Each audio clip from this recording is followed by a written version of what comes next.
I'm 92 years old, and I finally understand something that would have changed my entire life if I had understood it sooner.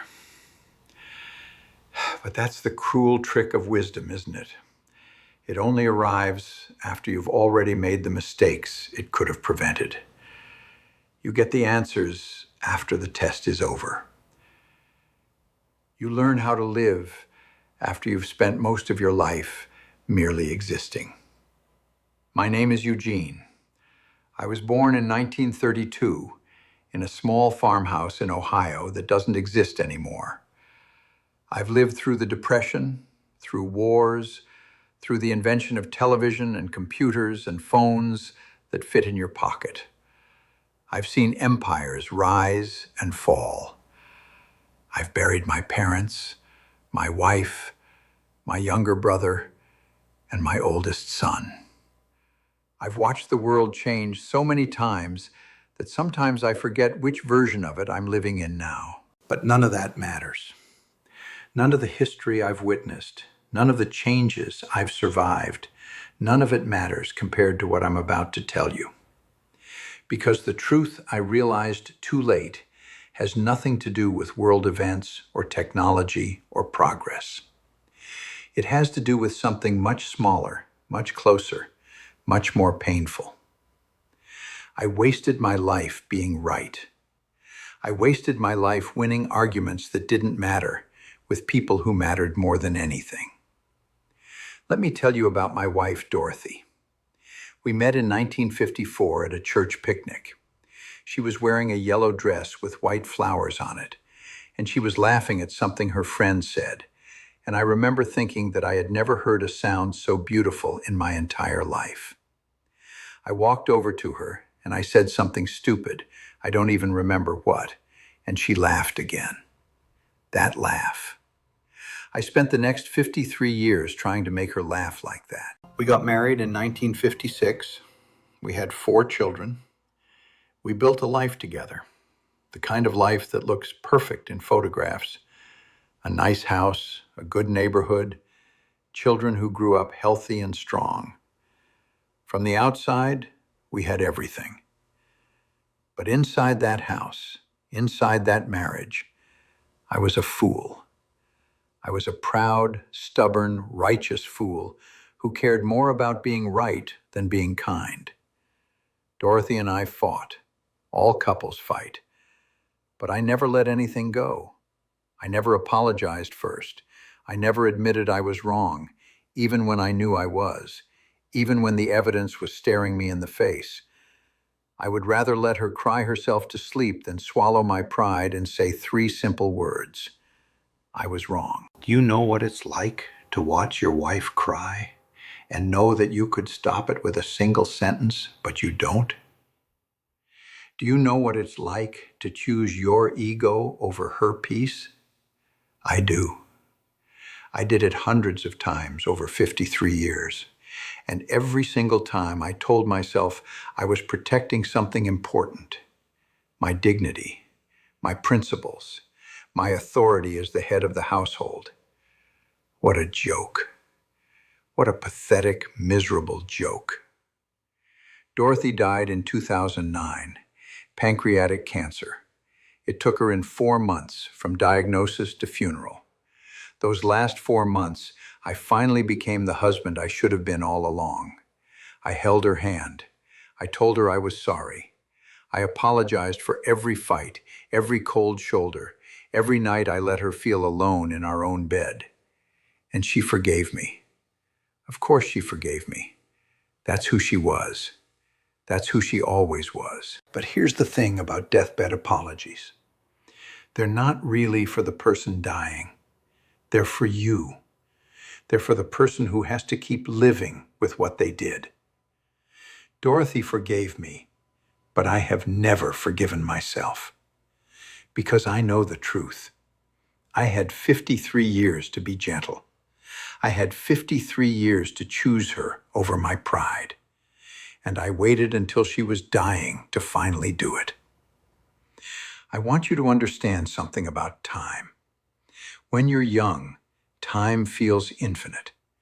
You think you have endless chances to get things right, endless opportunities to say what you need to say, endless tomorrows to become the person you keep promising yourself you'll become. But time is a liar. Time makes you feel rich when you're actually going bankrupt. And by the time you realize you're out of it, there's nothing left to spend. I had a son named Thomas. He was my firstborn, my pride, the boy I put all my dreams into. I wanted him to be everything I wasn't. I wanted him to be successful, respected, powerful. So I pushed him. I pushed him hard. When he brought home a B, I asked why it wasn't an A. When he made the junior varsity team, I asked why he wasn't on varsity. When he got into a good college, I asked why it wasn't a better one. I thought I was helping him. I thought I was building his character. I thought the best thing a father could do was refuse to accept mediocrity from his children. What I didn't understand, what I was too blind and too arrogant to see, was that every criticism landed like a punch. Every disappointed look told him he wasn't enough. Every time I pushed for more, I was really saying that who he was, right now, today, wasn't good enough for me. Thomas and I stopped talking when he was 34. It wasn't a big blow-up, no dramatic confrontation. He just slowly pulled away. Fewer phone calls, shorter visits, excuses that got thinner and thinner until finally there were no calls and no visits at all. Just silence. I told myself he was busy. I told myself he was ungrateful. I told myself that one day he would realize everything I did was for his own good. He died in 2018, heart attack. He was 59 years old. I found out from his wife, a woman I had met only 3 times. She called to tell me the funeral was on Saturday. She didn't ask if I wanted to speak. She didn't ask if I wanted to sit with the family, because I wasn't family anymore.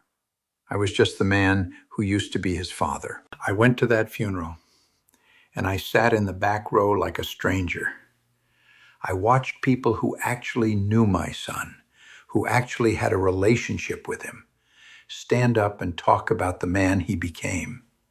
A generous man, a patient man, a man who never made his own children feel like they weren't enough.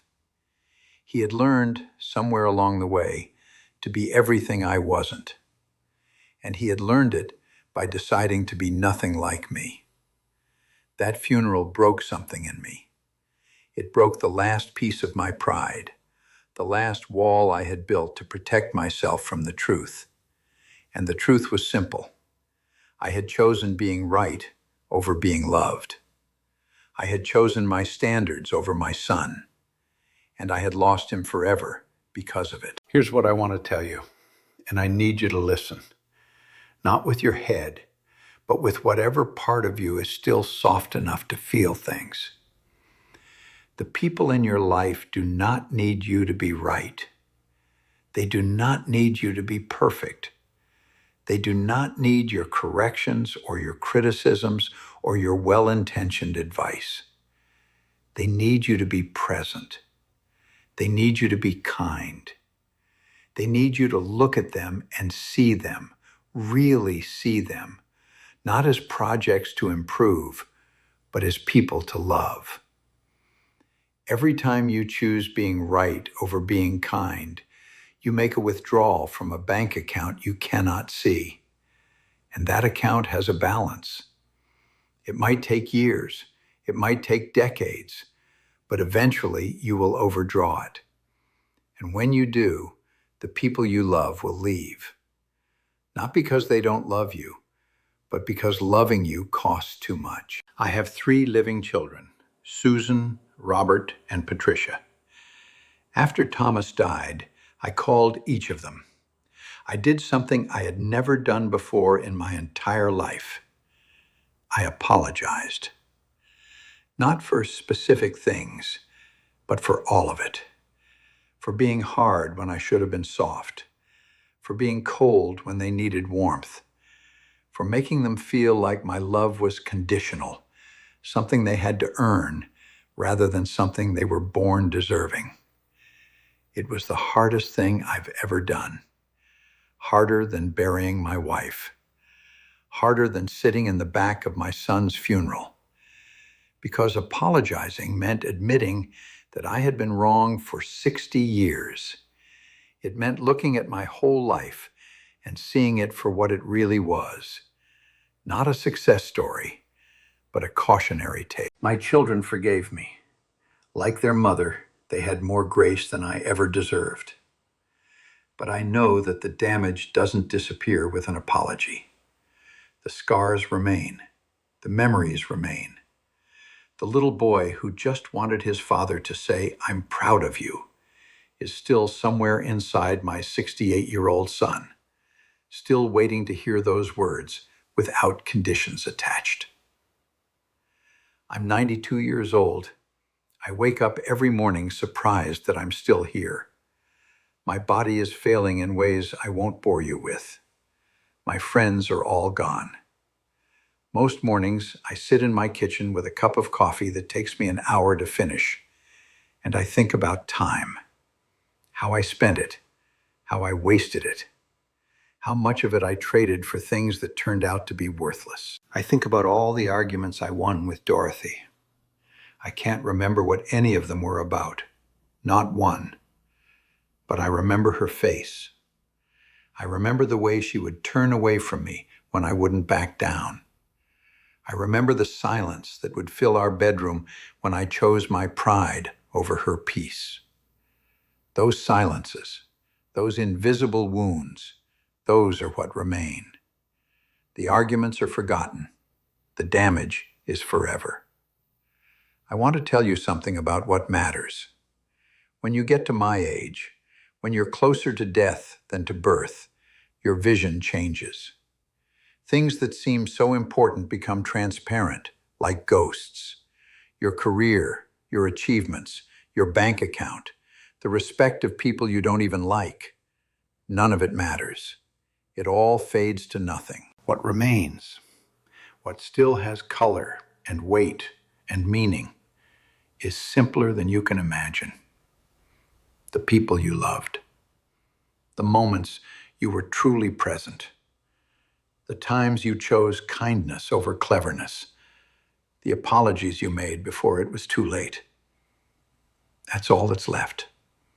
That's all that ever mattered.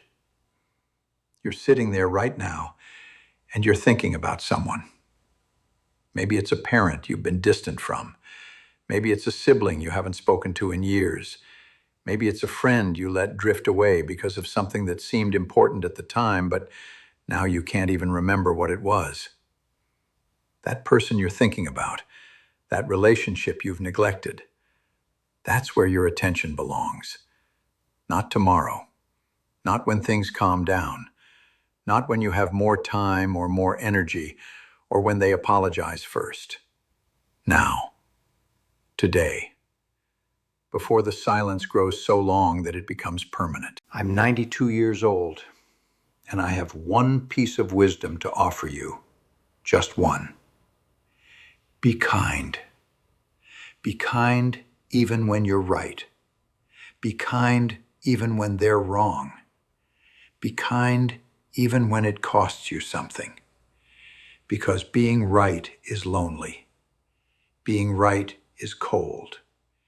Being right will win you arguments and lose you people. And people are all that matter. The truth I realized too late is that love is not about agreement. Love is not about seeing eye to eye on everything.